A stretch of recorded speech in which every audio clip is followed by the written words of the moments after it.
Yes mga igalamayong adlaw ka natong tanan welcome din sa itong panag-uban sa atong tulumanong Tambayan sa Radyo Pilipinas. Anyways, mga katambayan, kamusta?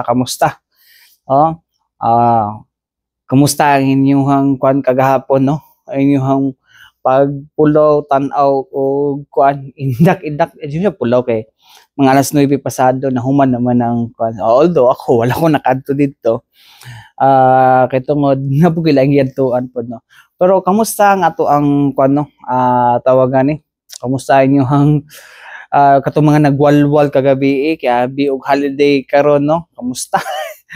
Anyways, lagi na lagi gyud na mga katambayan. Ah mo gina isa sa mga kuan gyud, no. So ano mo gud noon dugay naman na no nga murag na practice na to before na duha ka adlaw tong holiday na ay Friday na ay Monday. Pero karon isara man approve gyud na holiday gyud mga katambayan. So di kita makapalabi na gyud karon, no, may rapod, no, kay para mabawasan pud maoy pud sa Davao pud. Ay nako, kagahapon din daghang salamat dai, no. Kagahapon, no, at niadto ko dito sa Kwan Mall tour, no, sa mga bida sa Kwan no, bida sa seryeng Pulang Araw. Nindot ba po ito nga, nindot po nga series na po na another historical series. Mga katambayan, no? Gibidahan nilang kuan, no? Barbie Forteza and si kuan David Licauco. Palingaw kay mga fans. Anyways, ulan ako kuan, pasalamatan ako mga katambayan ng SM City Davao, no? Sa pag-accommodate sa mua po, no? Makatanaw po sila hang mall tour agahapon, no, sa Kapuso Fiesta. Pero dili taga Kapuso ang nag-invite sa ako, hindi ang SM City Davao, no. Daghan lingaw kayo mga fans, no, especially katong mga Barda #Barda fans. So Barbie David na mga kwan na mga fans nga ni adto dito sa SM kagahapon aron nga lingawon ang mga Barda Dabawen yung Barda, no, Barda. So daghang salamat dai, no, and of course, no, pwede ninyo sila makita pod sila hang serye mga katambayan, no. Tama ba ko kano sa ganito unsang adlaw to ilahang kan series napod sila sa Netflix puno, napod sila sa GMA Prime. So pwede ninyo na no, makita, no. Well, so much for the entertainment, no. So mora mo ko activity ko kagahapon po, no, gikan ko Tagum diretso po SM City para ani. Anyways mga katambayan, last weekend, no, Friday mo ni sa gabi may gala, no, nadakpan na tong si brother, no, kung may inyo makita perminti sa kuano for alleged bypass operation nagipaygayo gipangunahan sa PDEA 11, no, og sa National Bureau of Investigation. Well, ambot nakabantay na ko. Well, innocence until proven guilty, pero murag na good sila mga something na medyo disturbing para sa ako. Well, makita man niyo sila mga vlogs, no, like atong isa pod atong nadakpan at gidakop atong sa dito sa katuning counterflow sa bike course sa Ironman. Medyo lahi gid mga tama gid, no, na may mga mga tao nga mga psychological, di mo siya psychological but behavioral na mga no, na disorder, pero lahi nila kay ang mga behavioral pwede pa siya through medical intervention, no, pero kung basta di na lang nato na siya no. But anyways, dinita sa no, last week gibutyag sa ato ang no, gibutyag sa ato ang Philippine Drug Enforcement Agency mga igala, no, nga nagpabiling manageable gihapon ang no, ang nahimong drug problem dinhi sa Davao region, no. Ang kala mo dali ni daghan ang ilang operasyon for this year, it's because daghan na ang nagasumbong. And then kay tungod ang kuan po na is daghang mga drug cleared barangays na, daghan drug cleared barangays, so meaning na yung mga barangay na mismo sila na ang nagasumbong, no? Sila na nagasumbong para kuan dili nila gusto mabahiran, no? Ang ilahang reputasyon as drug cleared or lang declaration as drug cleared barangays, mga higala. Anyways, mga higala, kada lang to ang kuno paminawon, mga higala, ang kuno kada lang ato ang tanawon sa mga higala. Sugi pakala aning sir, mga higala. Okay lang gyud. Tanaw na to, mga higala. So mo rito, no, si kuan, mga higala, no, ato paminawon, mga higala, no, ang nahimong pahayag, no, about sa to ang drug problem situation diri sa Davao region, no. Pinaagi sa to ang Philippine Drug Enforcement Agency 11 Assistant Regional Director Sir Benjamin Resitas III, no, aron nga i-explain sa inyo ang nahimong sitwasyon sa to ang problema sa illegal nga droga dinhi sa Davao region. Tanaw na to. Regarding sa drug situation diri sa Davao region, actually, though makita nato nga naay surge sa incidence sa mga illegal drugs diri, but then it remains manageable. Last sa accomplishments, ma'am, last August 5, on the barangay drug clearing program nato, nagkaroon ta ng deliberation ang atong committee sa barangay drug clearing program, chaired by our very own regional director, co-chaired by the RDDILG with the members of PNP and the Department of Health, na naka-clear ta na additional na to, clear ang ito ka barangay diri sa region with 2 barangays here in Davao City. So far, ma'am, these barangays are the following: Barangay Mabila of Sarangani, Davao Occidental, Barangay Magtuod, and Barangay Magpangi of Davao City, Barangay Sinawilan of Digos City, Barangay Benavista, Barangay Mabuhay, and Barangay Tubod of Bansalan. Sa gihapon, ma'am, nagpadayon ang atong barangay drug clearing o kinupanan po sa ato ang continuous ongoing anti-drug illegal drug operation. Kini ginahimo nato together with our counterparts PNP and other law enforcement agency. Ako pong kuhaon ni nga higayon nga magpasalamat sa mga katawan na all stakeholders sa Davao region sa pagtabang kanato sa ilabi na sa ato ang mga katawhan nga continuous na nag-report sa ato, initabang sa atong laban sa legal drugs, kay kini dili man nato ni makaya na si PDEA lang or si PNP or the other law enforcement agency, kundi ang katawhan gid mismo. So far, ongoing ang mga reports nga nag-abot sa amo, subject for validation also. Once again, kana lang ang atong istorya karon tanong. Okay, sige sir, diretso na lang ta sir, kumusta ang ato ang sir, data sa ato ang apprehension o mga seizure sa illegal drugs under sa PDEA and the PNP na datos na to sir. Okay, sa operations na to ang ato ang data, joint PDEA and PNP and other law enforcement agency, ang total operations na to from January to July 2024, doon nakita 1,880 operations,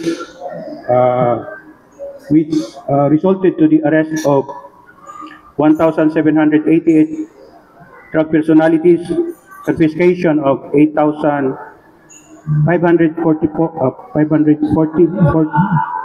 44.87 grams of shabu, and the confiscation also of 10,019.21 grams of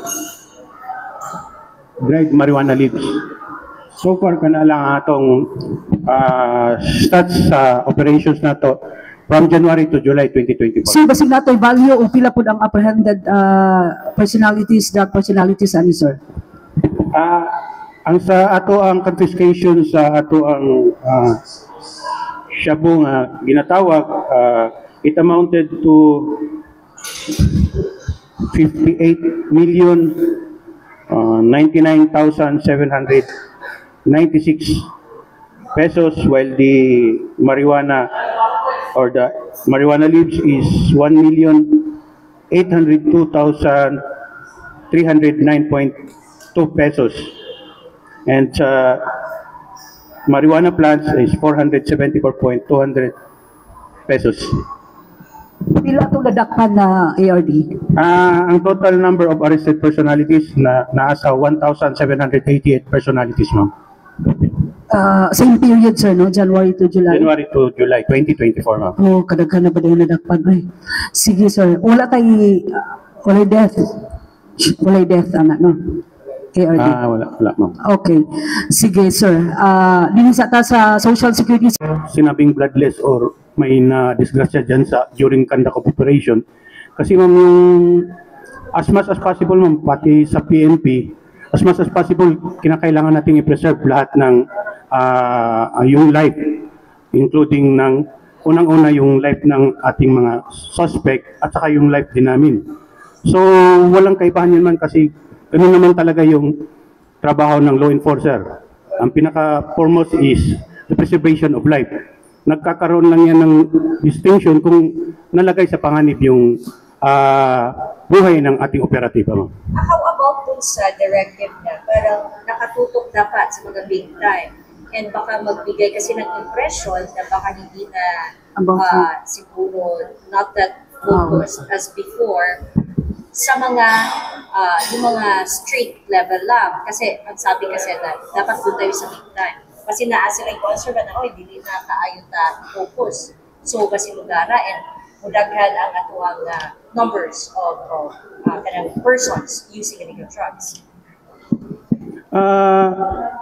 The Philippine Drug Enforcement Agency, including the other law enforcement agency, lalo na sa amin, nakafocus talaga kami doon sa mga big time na personalities.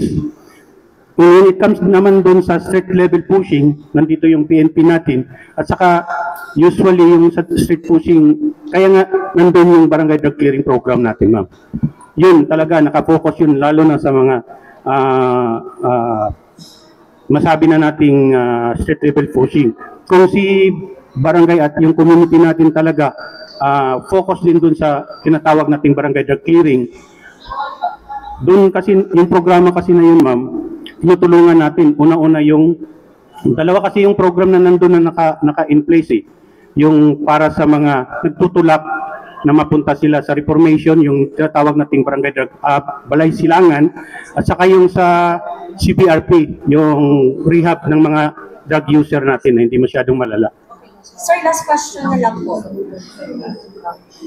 Kayo po yung nagbabasa, nag-a-analyze, nag-a-assess sa mga data na na-collect ninyo based on your operations.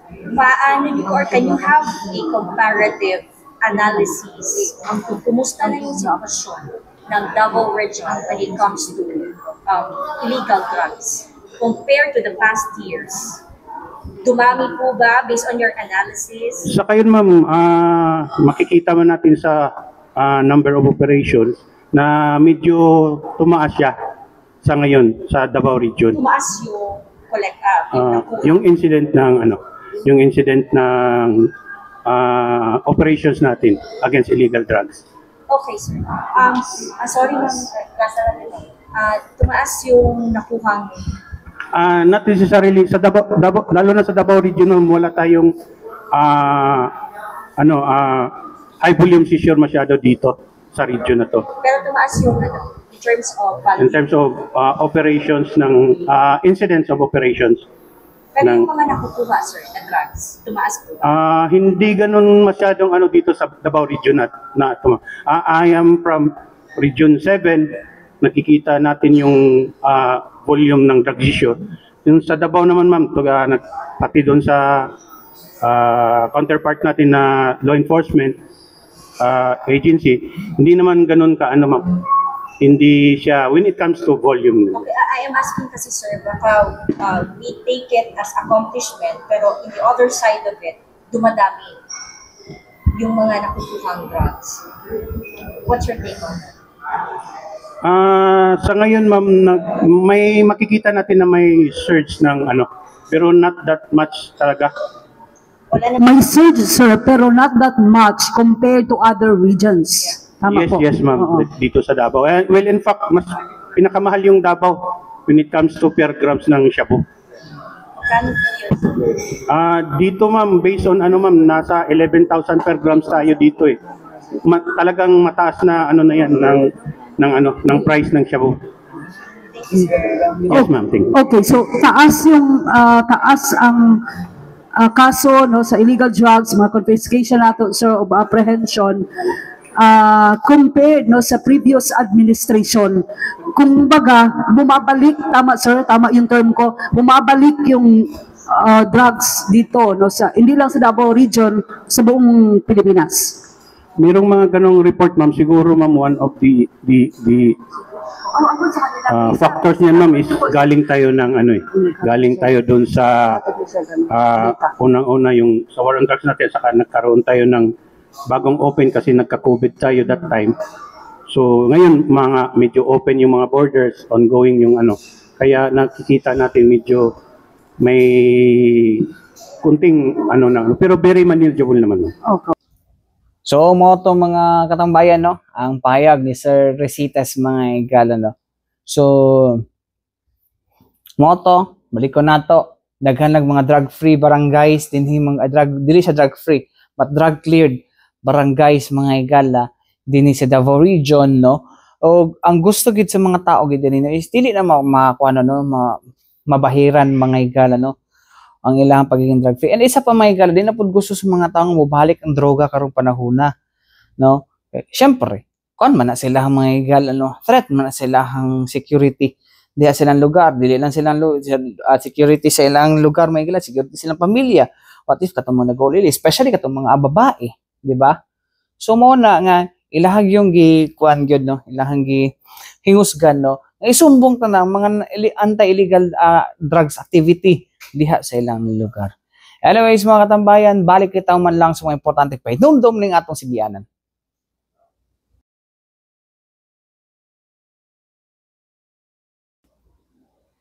Yes mga igala, balik kita din sa itong panag-uban sa itong tulumanong tambayan sa Radyo Pilipinas.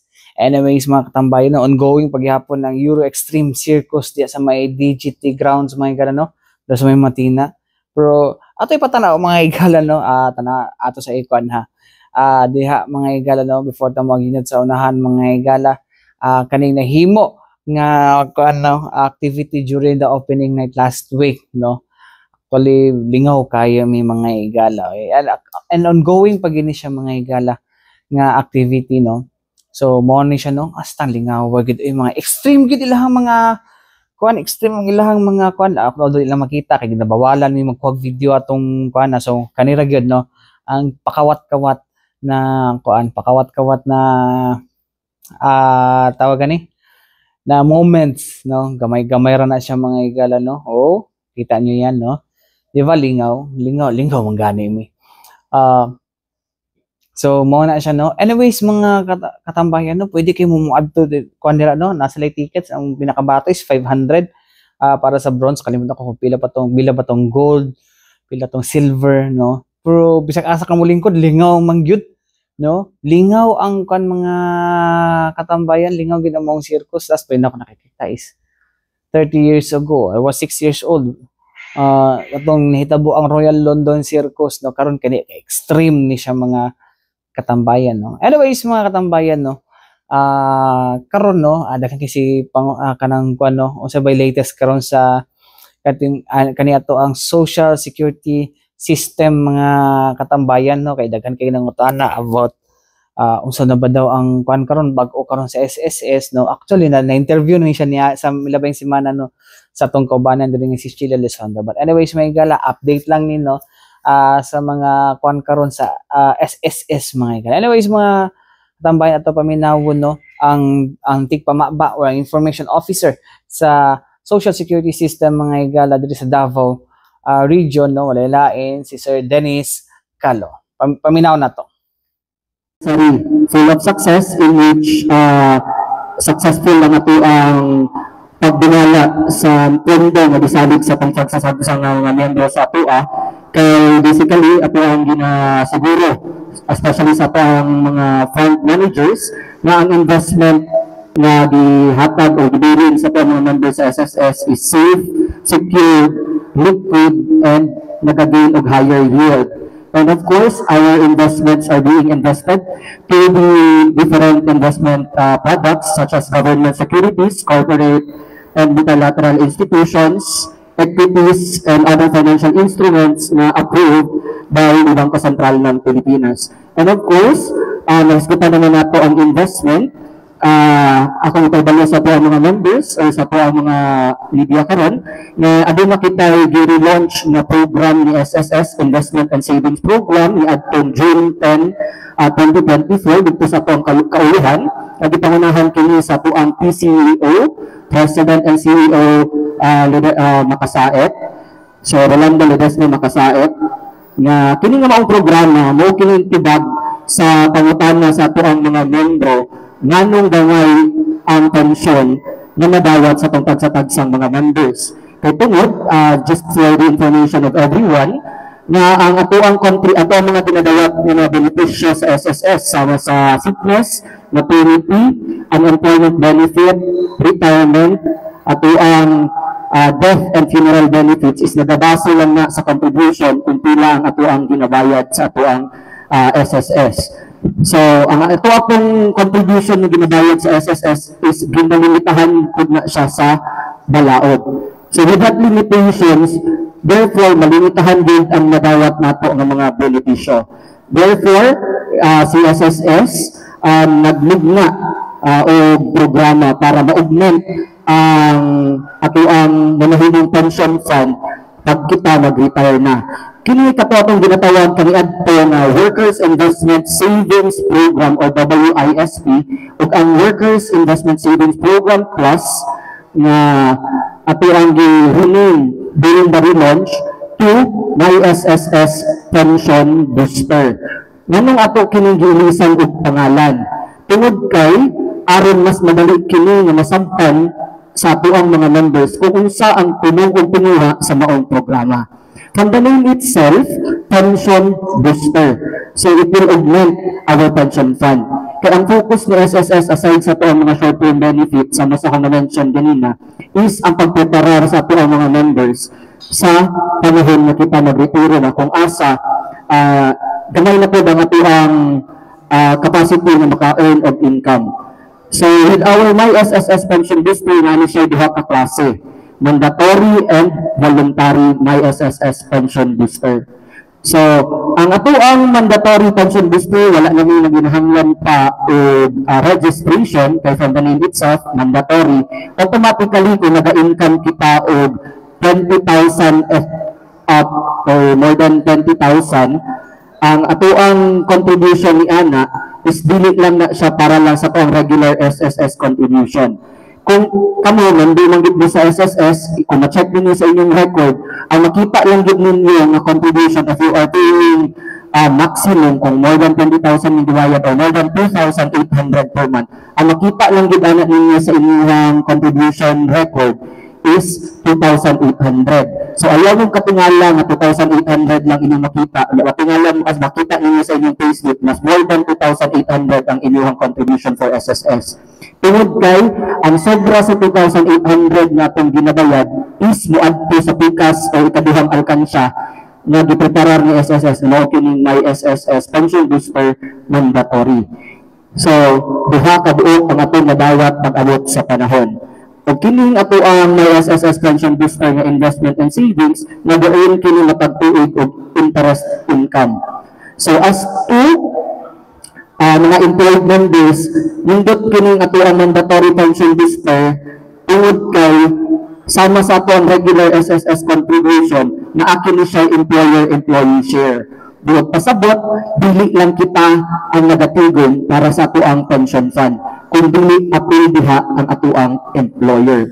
So 9.5% sa atuang monthly contribution is gina-shoulder ka na sa atuang employer, and 4.5% will be deducted sa atuang salary. So makita natin na siya sa atuang may SSS online account ang atuang record. And as to atuang voluntary may SSS pension booster, kinahanglan kita ana magpa-register online. Dito lang na siya sa atuang online account. Once naka-enroll na ka, minimum of 500 pesos pwede na ito magsugod o pigil para sa atuang pondo, para sa atuang retirement. And of course, from the name itself, pension booster, ang atuang mandatory, dili na siya pwede mag-withdraw anytime, not until mag-retire ka. Kaya masabay na siya sa atuang retirement. Unlike sa voluntary na pension booster, mag-withdraw natin siya from the 2nd year up to the 5th year. So, ako lang i-bahibalo sa atuang mga participants, sa atuang mga members na nagapaminaw karon na as of 2023, naka-earn ang atuang voluntary pension booster of 6.97% na return on of investment. And as to mandatory pension booster, 6.49% ang atuang return on investment. Then for 2024, as pronounced by our President and CEO Rolando Ledesma Makasao, ang atuang target for our income na mabahin-bahin sa atuang mga investors, ng mga members, will be 7.2% for the year 2024. So hopefully, kini atuang program, mo kini siya matulad sa katong pangutana sa ako ganina dito sa likod, na kaning mga nagasweldo o more than 20,000 na pag-abot sa panahon, ang ilang pension na madawat sa SSS is naa sa 10,000, 15,000, and ang average day na to for the month of June 2024 na pension is naabot na tagpot. Nanay nagadawat ng 21,000 na pension, average. So, pero kung 21,000, kung kita nagtrakabirin sa itong pagpanarbaho, nagasweldo tag 100,000, kulang gihapon na siya para sa ato ang gastuhonon.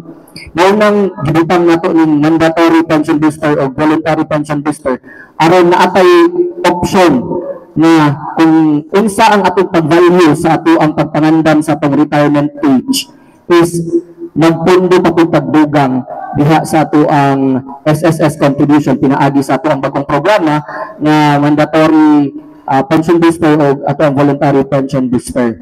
Kaya aron pag-abot sa retirement nato, dili lang ta magsalig sa regular nga pension nga itong pagkadawaton sa SSS apan aduna pa kita sa secondary source of fund hantod mahurot nato kining atong natigom sa atong investment. And of course, annually nag-earn interest income ang ato ang gi-invest. And just for the information po sa pagpabalo lang po sa uban, pagpabalo nato, na kining ato ang pension booster ang kanindot ni secured siya kay back kini sa ato ang government, na ni siya back up sa government, then also tax-free. So, pag-retire na to, kung i-withdraw na nato ang ato ang investment, wala kini tax. And secured po pa nga dili malugi sa SSS. Kaya sama sa kung ganoon, 67 years na nga si SSS nga manage sa pondo, isalig sa ato ang tagsa-tagsang mga miyembro. And continuous ang ato ang pag-release of mga klase-klaseng benepisyo nga sa ato mga members. So, mo to siya mga igalal, no? Anyways, kung gusto na to, mas palawman pa ang nahimong diskusyon ni Sir Dennis Calo, no? Pwede na to siya interviewon og balik, no? Aron nga kuan pod, no? Tawagan ni aron nga naa siya ato mga question and answer ginato, gidi siya mga taban. Although naman to natubag na tong condonation, pero para sa dugang nga kuan kung unsa ato ang gusto nga mapamangutana kay Sir Dennis Calo, ato alang na siyang pwede na to siya tawagan ang mga katambayan. Anyways, mga katambayan, mga taigong oras hantod sunod pohon diri sa to ang panaguban sa tong tulumanong tambayan sa Radyo Pilipinas, sa ngalan sa Tibok Pwersa sa DXRP Radyo Pilipinas. Ako yung nakauban, Armando Fenegit. Hantod sunod pohon, salamat, mayong hapon kanatong tanan, mabuhay ang bagong Pilipinas.